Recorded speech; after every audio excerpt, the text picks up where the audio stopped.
Today we are going to discuss a very important topic which is imperative for every wildlife photographer to understand, and that is whether we should take a video or a photo in a given situation. In this video I will tell you my 5 tips by which you will be able to take video as well as photo without losing any moment of the same event. So let's get into it. Why you should never choose between either taking a video or a photo, and how you can take both the things at the same time without compromising on the event and increasing your productivity. As a wildlife photographer, we are always faced with a split-second decision on the field. The dilemma is either to shoot that incredible still frame, or do I hit a record button and film it instead? The truth is, both are equally important and they convey a different part of the story. Photos are timeless. They freeze the exact moment forever. Perfect for storytelling, prints, magazines, photo competitions, and for fine prints. On the other hand, video captures behavior, sound, movement, things that can't be felt in a single frame. This is crucial for documentaries, social media reels, and educational purpose. See the difference. Photo shows grace and power, while video shoots behavior, sound, and interaction.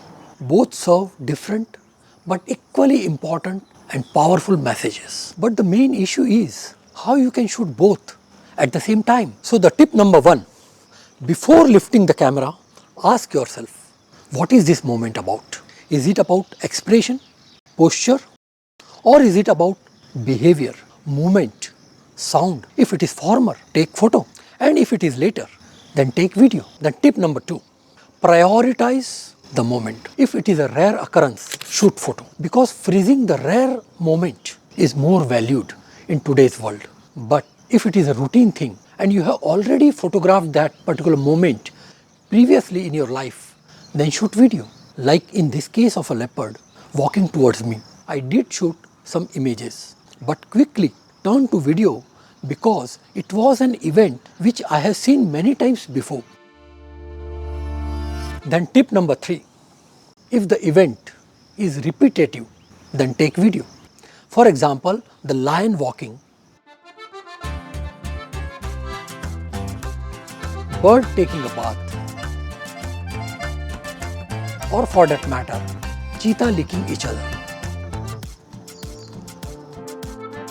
You can take some initial images, 2 or 3 maybe, then quickly turn on your video.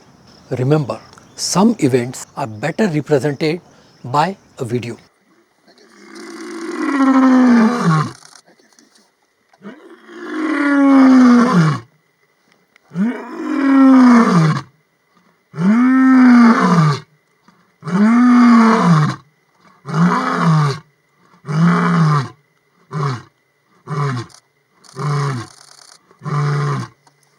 While some other demands a photo. Then tip number 4, this is obvious. Carry 2 cameras. Let one camera take the video, keep it on a tripod or a bin bag, and with your other camera, you continue shooting photographs. Then tip number 5, if you are traveling with your wife, your son, your friend, or any of your photographic mate, you can ask him or her to take video of the same event while you are taking a photograph. So this way you will have both the things, photo as well as video of the same event, and which you can use it effectively for any purpose. Remember, both formats complements each other. So it is not photo or a video, but it is both photo and video. Both matters. Keep exploring.